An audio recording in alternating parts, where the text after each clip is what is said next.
Welcome to another episode of the State of the Bulldogs. Tonight we have Grant and Mike, and we will begin. If you listen to our post-game ETSU episode, we did in fact run out of all of our timeouts. So hope you weren't all too riled up after that one, but we did go back and fact check it. We were out of timeouts, unfortunately. But with that, boys, a lot of preseason basketball news hitting the internet today. It is Monday the 14th. A lot of the preseason rankings from the AP to Ken Palm have all dropped. And Grant, why don't you kick it off with a little Ken Palm rankings for the SoCon? Yeah, Ken Palm rankings dropped late Sunday night, then AP poll Monday, SEC poll Monday, all the other stuff. I'm not sure when, since SoCon had to delay the media day due to Hurricane Helene, not sure when they're doing media day, but maybe we'll find out soon. So Ken Palm has their rankings out for the SoCon right now at their, just to go 1 through 9, Wofford, Chattanooga, Samford 3rd, ETSU 4th, Furman 5th, UNCG 7th, Mercer 8th, Mercer 7th, Western Carolina 8th, Citadel 9th, and then good old VMI 10th. So Samford is 3rd in the SoCon, which is good for 149th in the country to start the season. So, which is not terrible. I would say that's a pretty good little starting spot. Would have been nice to see in the 120s, but Mike, any thoughts on this initial ranking? Surprised to see Wofford? I was surprised to see Wofford. I'm trying to remember who they brought in. They had to have brought in somebody. I mean, we're going to dig in for a preview, but yeah, they basically brought like everybody back, and then the numbers will love if you have like that much like returning production. Although we may not think that their ceiling is as high compared to other teams, but that's probably why Wofford is first right now. To start the year. Yeah. Interesting. It was strange. Chattanooga obviously brought in a couple of big names, and they have those two pivotal guards coming back, so I'm not surprised to see them up there. Samford and ETSU were both in the conference championship game last year, so people are very high on ETSU, having a lot of returning talent. It's just kind of weird to see Furman, UNCG, and Western Carolina in the bottom half of the conference. And I realize you've got coaching changes, you've got fifth-year seniors that have graduated, but it's just strange to see those recent powerhouses back in the bottom half. It's very odd. Like I said, we'll dig in more in our preview episode. And we'll do some research and see exactly who these teams brought in, who they lost, and whatnot. And we know Western and UNCG were losing a lot, but you got to think these teams are reloading to a certain degree, and I would be surprised if this is how the final Ken Palm rankings shake out. I really hope Wofford does not win the conference this year. I mean, look, it would be great if Samford repeated. Really don't want to see the Terriers do it. I will say that Sean Paul with the field of 68, he's just a freelance college basketball writer, but he's already called out Samford as a potential underseeding so far with the Ken Palm rankings. So has called us out as somebody he thought should have been rated a little bit higher heading into the season. So, and VMI is not last in the country. They may be 356th, but there are teams lower than them, so they're not last. So which is a good indication, or good quote good. That's shocking. That's shocking. 359. Yeah, there's 364 basketball teams. They're 359th in the first Ken Palm rankings. Are all the teams lower than them in the ASUN? No, they're not.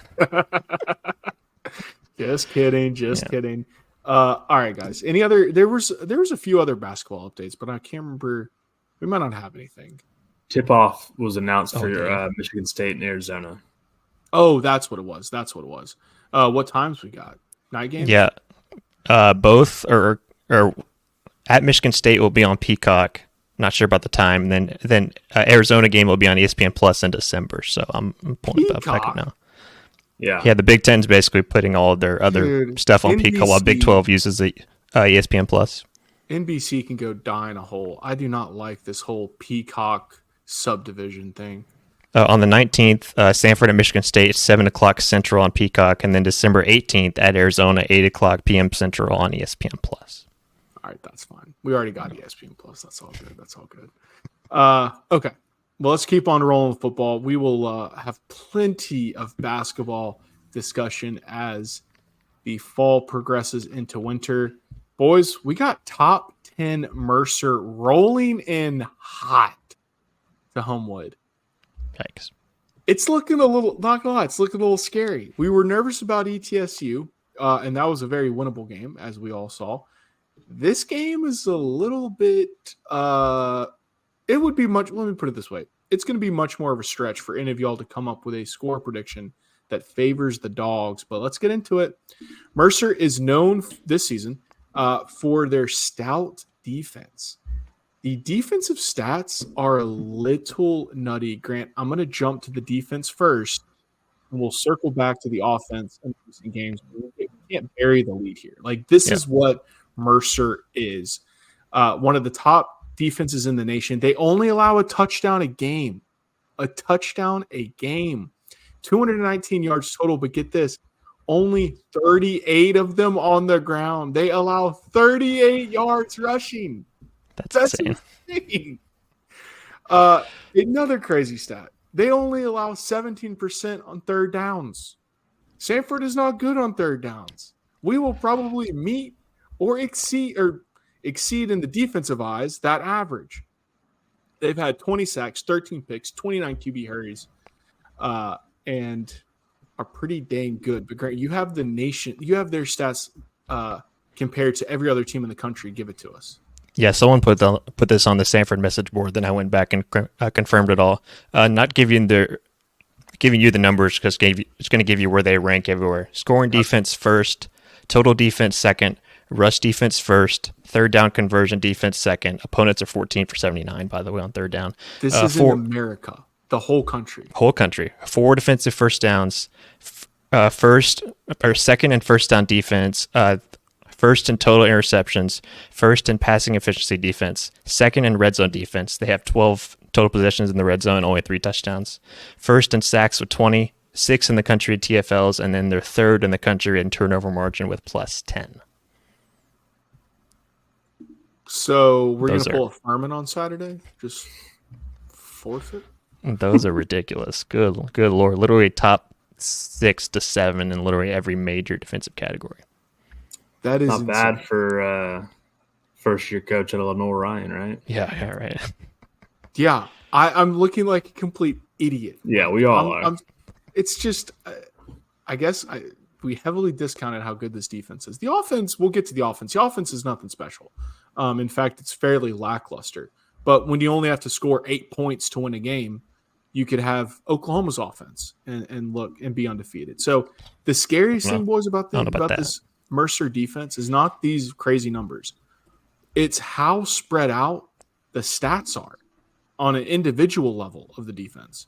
With those 20 sacks, their sack leader is only at 3. Only at 3. I mean,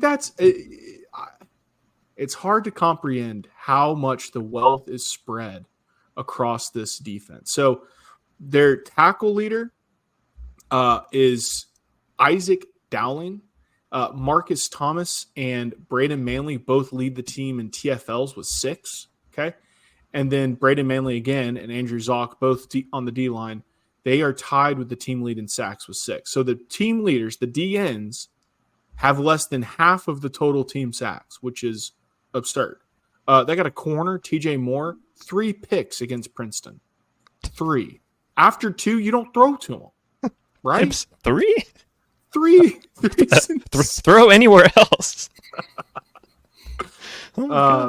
So this defense is good, and like I said, the scary thing is they hit you all their guys are capable of making plays. Yeah. So there's not necessarily anything you can do to scheme around it when you just have 11 dudes coming right at you. So that's a little intimidating. One more thing on that. Sorry, Sam, on that rush defense, Mercer giving up 38 yards per game. Second in the country is Nichols with 72 yards per game on the ground. Hey, that's that team that almost beat LSU. That's not a bad. The Colonels, I think, Nicholls State. The Colonels. Yeah. Still that big a disparity is. Wow, 1.48 yards a rush, only 3 rushing TDs allowed 38 yards per game compared to crazy. I'm not. We were joking about this before we were recording. We were talking about ETSU. There is hope, people. We only rushed for 38 yards against ETS, or 13 yards. Was it 13 yards? A net 13, I think. A net of 13. Negative 39. Yeah, a net of 13 yards against CTSU, and we still score 28 points. Yeah, you gained 76, net 13. Yeah, it's crazy. There's points out there. We don't need to run the ball. A lot of the teams in the SoCon do need to run the ball to move the ball. The one nice thing we have is the hatch attack. We might score 14. We might score, and that's a moral victory, people. Okay, offensively, Mercer is not nearly as impressive as they are on defense. They average 33 points, which is respectable, and 394 yards. And you're going to hear those numbers and you're like, well, what are you talking about? They are super good. They're not because their star quarterback is probably not playing. He was injured against Wofford 2 weeks ago. We do not know if he's going to be back. But the two guys they had playing against Princeton were Hess Horn, who we had mentioned in the preseason. I think he was an Ole Miss transfer, a freshman. We had mentioned him, and then Whit Neubauer. Both of those guys were not nearly as impressive as DJ Smith. Now, DJ Smith he's the injured quarterback. He's thrown 5 picks on the season.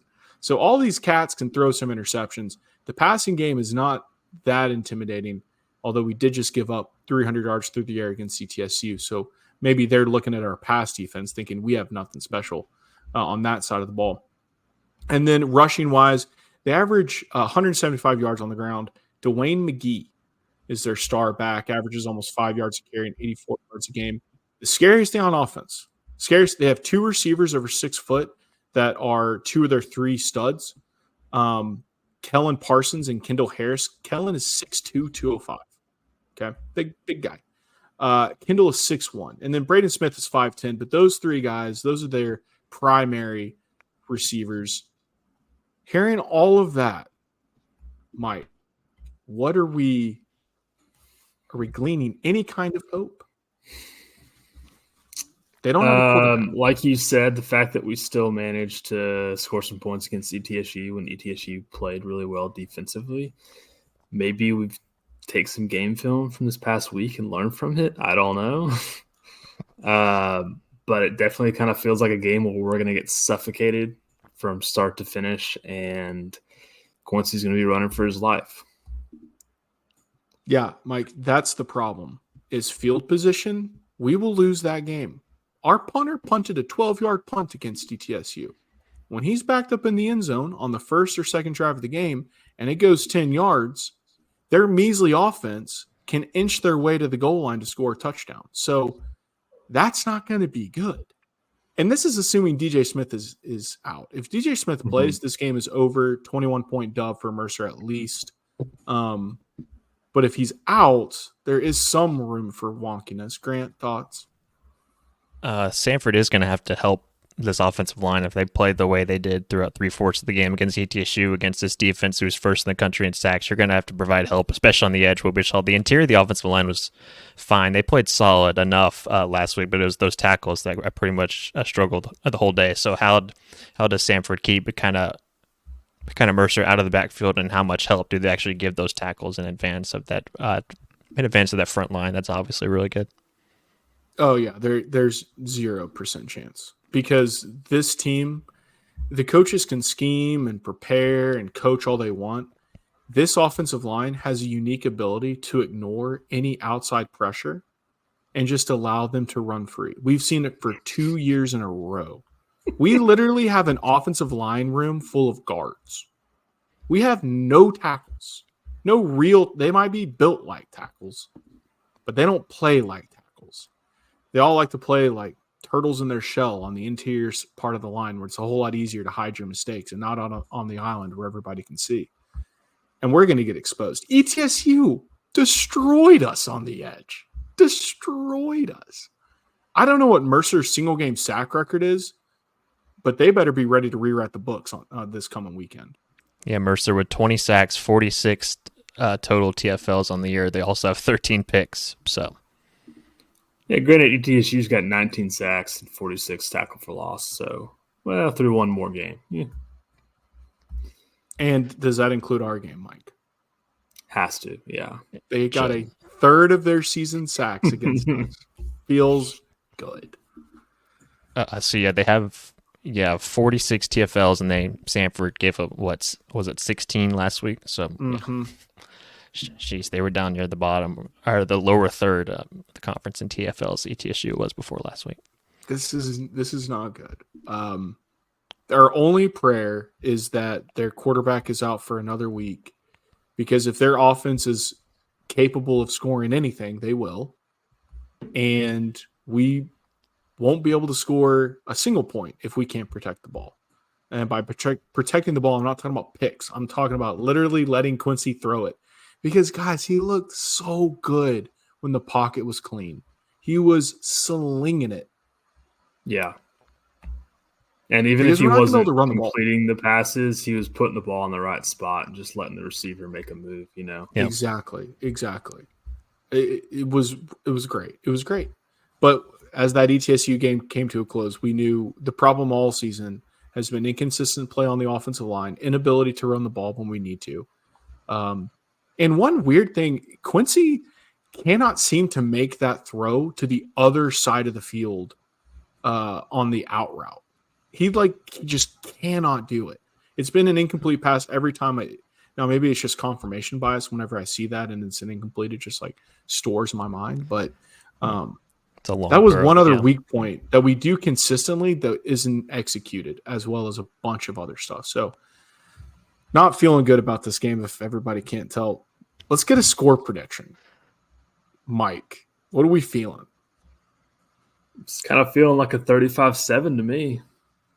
That's generous. 7 points. You think 7 points? Is that generous? Look, 35 seems high. Let me rethink that. 35 is high. If DJ's not playing. Yeah. Maybe 21-7. Okay. Grant? Yeah, I was going to say 24-14. Yeah. Nobody picked Samford last week, right? We both had ETSU. I know I did. Did you, Grant? I probably picked Samford, but I don't remember. Okay. I was trying to think if this is going to be the first week where nobody picked Samford. And I don't know how I feel about that streak. I feel like I should just go with Samford and predict the top 10 upset. Biggest win on campus probably since, given that there are no stakes in this game because we aren't winning the conference and going to the playoff. Playoffs. We barely win a game. I don't know what I guess the biggest upset would be. I can't think of one off the top of my head, but it would be up there. Top 10 Mercer team rolling in with this statistical season is absolutely nuts. Actually, you should pick Mercer, so 3 of us will have Mercer across the board. Jeb Mercer, so that's 4, and then it goes against the graphic college game day style. Yeah, well, everybody picked Texas this weekend. And say it happened every week. I'm just saying. I'm going to go 28. I'm going to go Mercer pitches the shutout, 28-0 Mercer. Dang. Yeah. Our measly running game still enables us to move the ball and convert enough, right? That if we don't have that, and our offensive line is basically as porous as a sponge, then I don't see us getting any kind of momentum. Maybe we get a freak broken play. Brendan Jenkins breaks one down the sideline, Maybe we see Vincent break another little right up the gut slant. But it would not shock me if we don't score. Sam, you talking about the offensive line? Just replayed the old John Chris video where he plays the football coach in my head. Yeah. Talk about the offensive line. It's like Obama's immigration policy. Our offensive line, we're letting everybody in. Yes, gets me every time. Kamala, the borders must be on our coaching staff. That's the first thing I could think of. Yeah. Maybe we got a Micah Kelly coming out party this week. I like it. He's been non-existent. Mike, the NFL has proven to us we don't need running backs. We need offensive lines. You and I can run behind a good offensive line. Maybe not me. But all right, boys, let's get to trivia. The Mercer, the doom and gloom is over. That was about 15 minutes of pain. One little fun bit of trivia before we can just wash this preview out and get to some of the other action around the SoCon and around campus. But trivia first. And Grant, I know you got to head out of here early, so trying to get this in for a little competition. But this is a fun one. One of America's most famous coaches, at least by Hollywood standards, is an alum of Mercer University.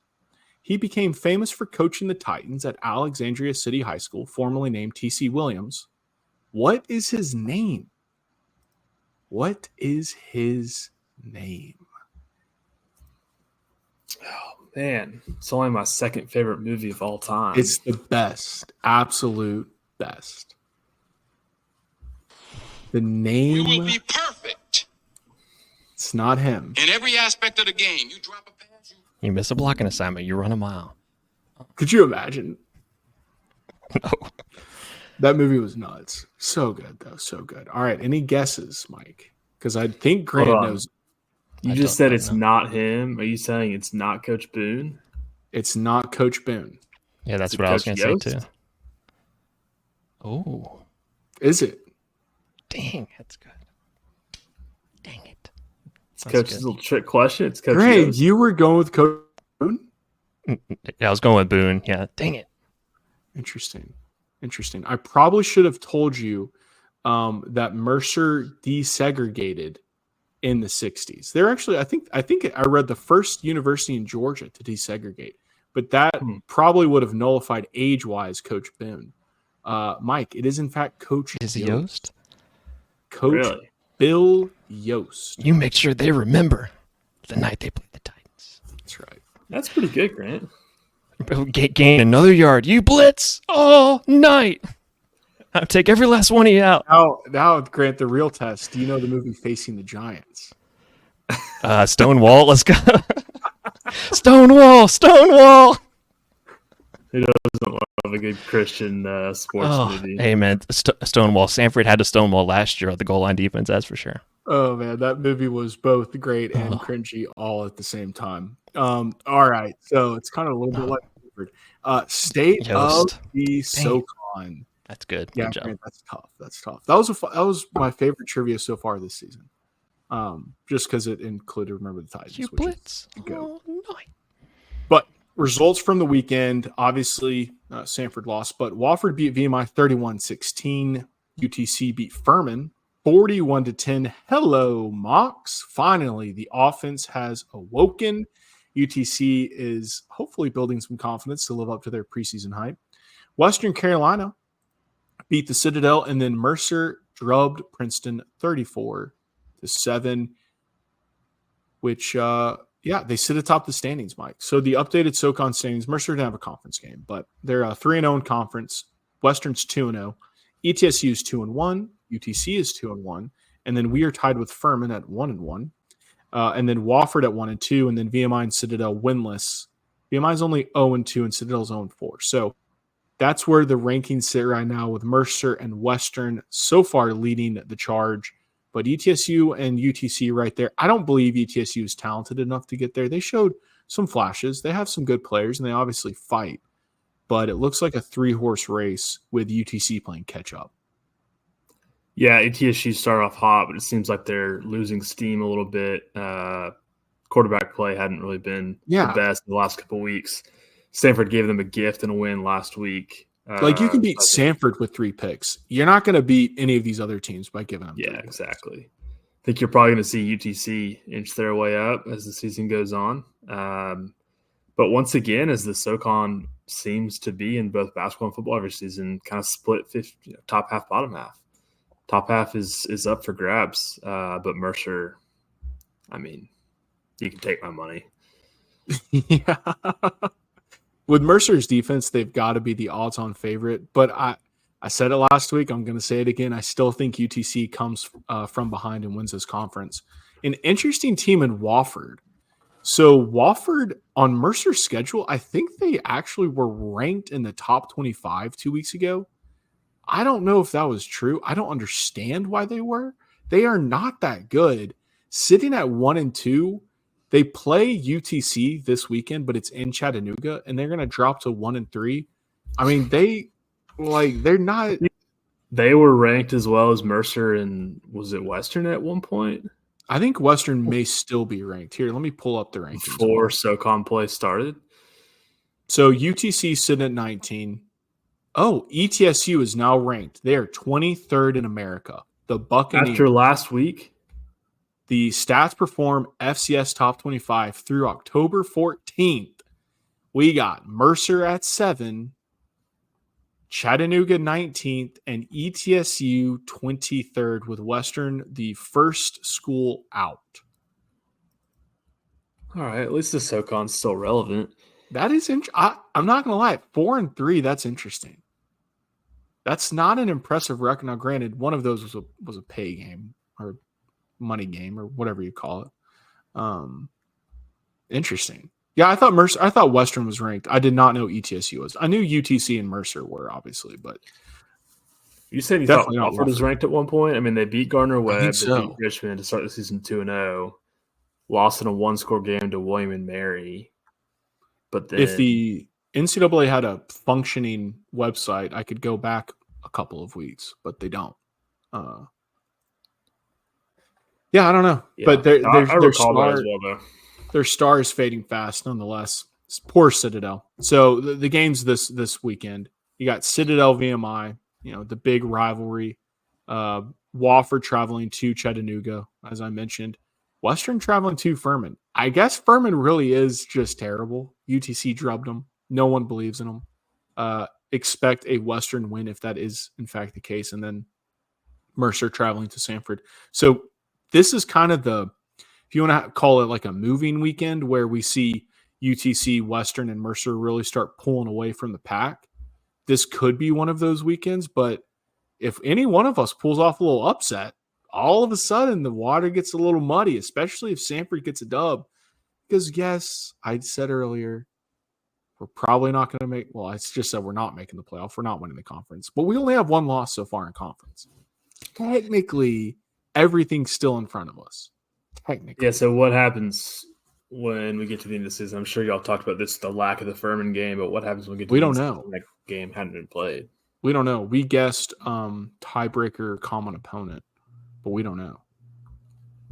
Because assuming we get to the end and it's all one loss. Like if it's a 3-way tie for one loss, then you can just go head-to-head. It ain't going to be Furman. That really potentially makes that ETSU game pivotal from a tiebreak standpoint, really important. Oh, yeah, and we lost. Especially potentially being the highest-ranked opponent that we would beat. If that's the case, it won't really matter. Nope. I'm trying to see when Western and Mercer play. Oh, next week. Oh, they play next week. The 2 weeks. 26. Yeah. Western at Mercer. No, that's next week. It is? Oh, yeah. Well, today's Monday. Today's Monday. Yeah, today's Monday. Yeah, that's big time, especially with the quarterback injury. Western also has to travel to ETSU. So let's just pretend. All right, so ETSU is off this week. They have Wofford next week.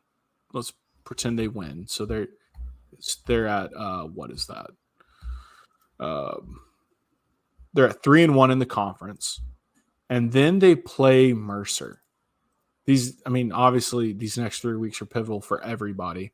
But ETSU travels to Mercer on November 2nd. Should be interesting. ETSU is going to feel like they have a chance. That's going to be an L. But they're going to be ranked going into that. And so we talked at the beginning, or I guess a couple of weeks ago, Mike, I asked around the horn, is the SoCon a one-bid league?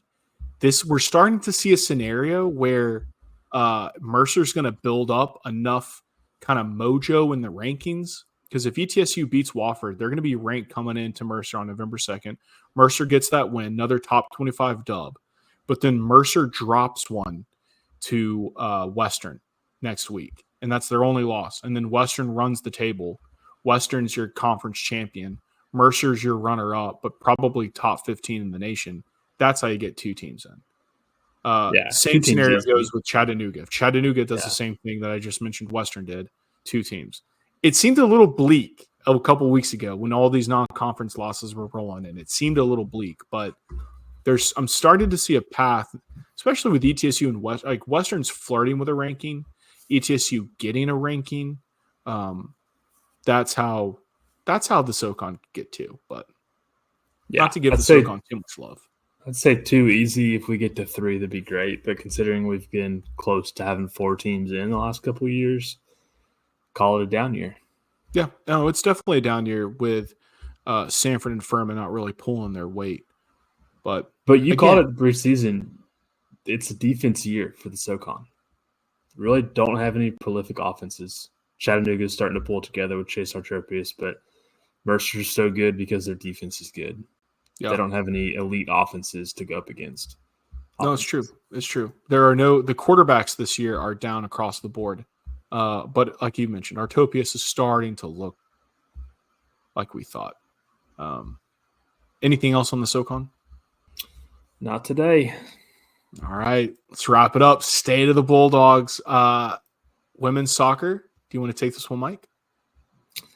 Women's soccer on a heater after beating VMI 5-0 this past week. So we got Mercer up on Thursday, and then we're heading to Johnson City, Tennessee. Let me pull up the. I didn't pull up the standings for soccer because we were right. It was a cluster up at the top, and we only got one more game under our belt. Okay, so we're still second, 4-1-1 in the conference. Western's still on top at 5-0 in the conference, but we're starting to separate ourselves from the rest of the pack. When do we play Western? Because that's going to be the game to watch. Mm-hmm. Did we already play them? Did we play? Yeah, we already played them. Is that the game we lost? Yeah, I forgot about that. That's who we lost to in the tournament last year, right? Yeah. That was our home or our conference opener. Traveled to Western, lost 0-2. Dang. We'll see them again in the SoCon tournament. Yeah. It's nice to see sitting at second place, like considering how much senior talent we lost last year, replacing our goalie, replacing our captain on defense. To sit at 4-1-1 in the conference to lost the top team. Yeah, I'll take it. Yeah, the program's not in good shape. It's not the soccer that we're used to, but no, but I mean, Western has certainly been gunning for it as we saw last year. So you got to give them some kind of credit. Yeah. Still never forget that UTC game. But anyway, women's volleyball. Talk about a team doing things on campus. Beat Mercer 3-1 and Furman 3-1.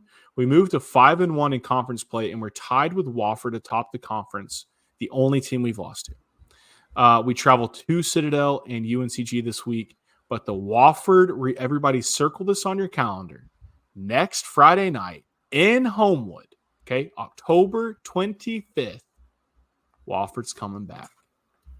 This is our time to get a little revenge, take back the top of the conference, and try to claim what would be a fantastic regular season title. It would put us in a great position because it's the last time we play them. It's the last time we play them. And they are so far our primary competition. So huge match next Friday night at home. Should be a good one. Anything else, Mike? Women's volleyball slowly starting to become a little powerhouse. One of our best sports. It's kind of great. Yeah. And it's taken off nationally, too. I mean, everybody remembers that crazy Nebraska game they played at the football stadium.